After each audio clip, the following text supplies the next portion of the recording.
Why are we nostalgic for things that just happened? Somewhere right now, a 20-year-old is nostalgic for 2016, and somewhere else, a 16-year-old is nostalgic for 2020, and somewhere in the dim blue glow of a bedroom at 1:13 a.m., a fully grown adult is watching a YouTube compilation called Songs That Feel Like 2014 and having a small but sincere spiritual episode over a Calvin Harris song. This is strange if you stop to think about it. Nostalgia used to require time, real time, decades usually, and it was something that belonged to old photographs, dusty yearbooks, discontinued cereal boxes, mall fountains, Christmas commercials from 1998, and the specific pattern on your grandma's couch. But now nostalgia feels like it arrives almost immediately. People are nostalgic for years that still feel damp to the touch, years that, historically speaking, happened 5 minutes ago. We're not just looking back at the distant past anymore.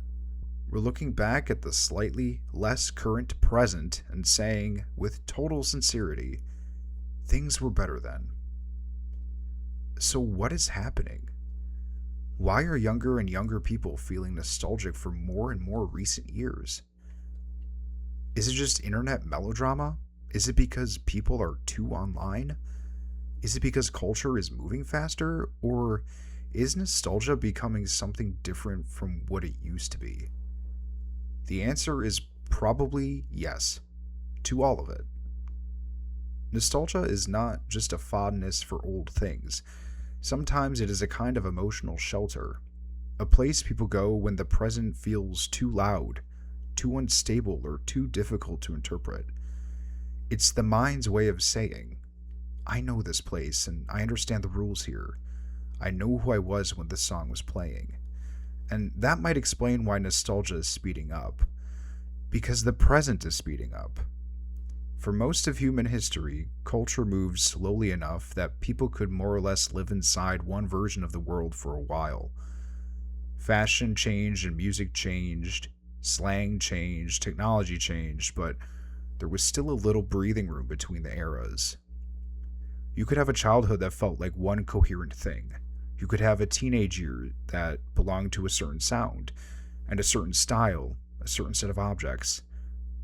The phone on the kitchen wall, the family computer in the den, the mall as a social headquarters, or the CD binder in the car. Maybe the iPod, the flip phone, the first smartphone, the old Instagram logo, or the blue Facebook bar. The sacred and now extinct ritual of burning a mixed CD for someone you liked. Each era had a texture. Now the texture changes constantly. An app becomes culturally dominant, burns at the intensity of a magnesium flare, rewires everyone's social habits, gives birth to 12 aesthetics, produces its own celebrities, generates a language, becomes embarrassing, and then is replaced before some people have even emotionally registered that it existed. A song can be everywhere for 3 weeks and then feel ancient by Christmas. A meme can go from funny to overused to ironic to cringe to nostalgically beloved in the time it used to take a person to choose a ringtone. And culture has not merely accelerated, it's also become disposable at scale. Yet, people are not disposable. Their memories are not disposable. Their emotional lives do not move at the speed of the algorithm. That tension creates a strange kind of grief. We are constantly being handed new eras before we have finished living in the previous one. This is true especially for younger people because many of their life stages are now tied to digital platforms. A person's adolescence might be mentally organized by Instagram filters or Minecraft updates, TikTok sounds, Snapchat streaks, Roblox worlds, YouTube eras, Discord servers, Spotify playlists, and whatever strange online microculture briefly became their entire personality for 9 months. That may sound silly, but it isn't. Human beings have always attached memory to objects and rituals. The only difference is that many of those objects are now digital, and many of the rituals are mediated by screens. A teenager in 2007 may remember a bedroom, a school hallway, a flip phone, a specific song on the radio. A teenager in 2020 may remember a bedroom, a group chat, a video game lobby, a TikTok trend, a particular lighting setup, a Discord notification, and the eerie feeling of time dissolving during a global crisis. Both are real memories, and both have atmosphere. But digital nostalgia has a special problem. The places disappear. Old websites vanish, apps redesign themselves, feeds change, avatars update, comments get deleted, games shut down, usernames are abandoned, and platforms that once felt like entire neighborhoods become empty shopping centers with broken escalators and suspicious carpet. The internet is often described as permanent, but emotionally, it is strangely fragile. A physical place can decay, but you can sometimes return to it. You can drive past the old school, the old house, the movie theater, the Pizza Hut that is now, with no dignity whatsoever, a vape shop. But a digital place can be erased completely. The layout is gone. The interface is gone. The people are gone. The version of yourself who lived there is gone. So instead of revisiting the place, we revisit screenshots or songs or edits, compilations, and old videos. We build little museums out of fragments. This is the one reason nostalgia has become such a major part of internet culture. The internet is not only creating the future, it is constantly archiving and mourning its own past. Every generation has looked back, but today we can look back with terrifying precision. You can hear the exact song you listened to in middle school. You can find the commercial that played during your favorite cartoon. You can watch someone unbox the same toy you had when you were 8, and you can see footage of a mall from 1996 or a computer lab from 2004. Maybe a bedroom from 2012 or a TikTok trend from last Tuesday that somehow already feels like it belongs in a museum. This creates a feedback loop. The past is more accessible than ever, so we revisit it more often. Because we revisit it more often, it becomes more emotionally vivid. Because it becomes more emotionally vivid, the present starts to feel thinner by comparison. And the present already has a thinness problem. A lot of modern life feels temporary. Not always bad, not always miserable, just temporary. The shows we watch disappear from streaming services, and the apps we use change overnight. The restaurants redesign themselves to look like airports. Cars become tablets, jobs become logins, friendships become notifications, and even photographs, which used to be physical anchors of memory, now live in enormous digital piles that we rarely sort, rarely print, and mostly encounter when our phone says, "Hey, here is what you looked like before you knew what was coming." Which is rude, to be honest, but nostalgia not only is about technology, it is also about the cultural mood. One reason recent nostalgia feels so powerful is that many people feel like the future stopped being inviting. For much of the 20th century, popular culture imagined the future with a certain grandeur. Not always accurately, of course. They promised futures included a lot of questionable jumpsuits and chrome furniture, but still, the future was imagined as a destination, a place, a thing you could approach with curiosity. Now, for many people, the future feels less like a shining city and more like a calendar full of subscription renewals and climate anxiety, economic uncertainty, artificial intelligence discourse, social instability, and the suspicion that every appliance in your home is just collecting data for reasons that will be explained to you in a privacy policy written by some law firm. So people look backward, not always because the past was better, often it wasn't. They look backward because the past is finished. It cannot surprise them anymore. Even a bad year becomes emotionally safer once it's over.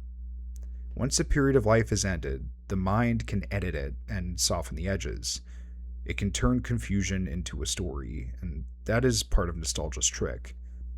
We do not usually miss the entire past. We miss the edited version, the version with the fear removed and the boredom trimmed, the awkwardness blurred out and the uncertainty resolved. People nostalgic for 2016 may not literally want every detail of 2016 back. They may miss being younger. They may miss the music. They may miss the internet feeling a little less exhausted. They may miss a version of themselves who had not yet been disappointed in certain ways.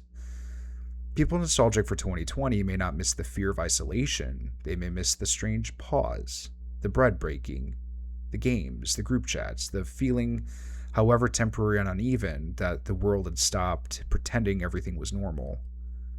Nostalgia is rarely honest, but it is often sincere, and that distinction matters. A nostalgic feeling can be inaccurate and still reveal something true. When someone says, I miss 2014, maybe they're not making a historical argument. Maybe they're saying, I miss when my life felt smaller, or I miss when the internet felt more fun. Or maybe, I miss when I believed I had more time. This is why mocking nostalgia as simply delusional misses the point. Yes, people romanticize the past. Yes, they forget the bad parts. And yes, every generation eventually becomes convinced that the world began declining shortly after they personally became aware of it. But the acceleration of nostalgia is worth taking seriously. It may be a symptom of cultural exhaustion. When people are nostalgic for increasingly recent years, it suggests they're not just longing for the distant past, they're grieving the present almost as soon as it passes. This is not normal in the old sense. It is normal in the modern sense, which is to say, common, understandable, and vaguely alarming. A healthy culture needs some relationship with the future. It needs a reason to imagine that what comes next might be beautiful, not merely efficient. And it needs more than updates, upgrades, and new devices with fewer buttons. It needs spaces, rituals, aesthetics, and shared experiences that feel worth inhabiting while they're happening. Because nostalgia becomes more desperate when the present feels unlivable, that doesn't mean we should reject technology or pretend everything was better before smartphones. That is too easy and, honestly, too boring. Technology has given us extraordinary things, and it has connected people who would otherwise be alone. It has preserved memories that would have vanished, and it's given small creators and strange artists, niche historians, bedroom musicians, and quiet, obsessive people with microphones the ability to reach the world, and that's not nothing. But technology also has a way of turning life into a feed, and a feed is not the same thing as a world. A world has continuity. A world has texture. A world has places you can return to. A world allows things to age without immediately becoming content about their own aging. The more our lives are mediated through the systems designed for novelty, the more we will crave familiarity. The more culture becomes optimized for the next thing, the more precious the previous thing becomes. And that, I think, is why nostalgia is getting younger. It is not because young people are ridiculous, although they are, as all young people are constitutionally required to be, but it is because their worlds are changing faster than their hearts can metabolize. They are growing up in an age where eras begin and end inside the same app, where childhood can be archived in high def but still feel impossible to recover, and where the past is always available but never fully returnable, where the future feels both technologically miraculous and emotionally suspicious. So they look back, sometimes to 5 years ago, sometimes to last summer, sometimes to a version of the internet that barely existed long enough to deserve nostalgia, and yet somehow does. And maybe that's not entirely bad. Nostalgia can become a trap, yes. It can make people bitter, it can flatten history into mood lighting, it can convince us that the only beautiful things are behind us. But nostalgia can also be a signal. It tells us what we miss. It tells us what felt human. It tells us which textures, rituals, places, and experiences left a mark. And maybe the goal is not to stop feeling nostalgic. Maybe the goal is to pay attention to it, to ask what our longing is trying to tell us. Do we miss the old internet? Or do we miss playfulness? Do we miss old malls, or do we miss public places that did not require us to pretend we were luxury consumers? Do we miss childhood, or do we miss wonder? Do we miss the past, or do we miss the feeling that the future was still open? Because if nostalgia is the ache of something lost, it can also be a clue. Not a command to go backward, a reminder to build something worth missing. And maybe someday, someone will look back on this strange, noisy, overlit moment with the same impossible tenderness. They will hear a song we already are tired of. They will see a screenshot of an app we currently hate. They will remember the room they were in, the people they knew, the version of themselves they had not yet outgrown, and they will say, unbelievably, I miss that. Which is how you know the past has completed its oldest magic trick. It survived long enough to become beautiful.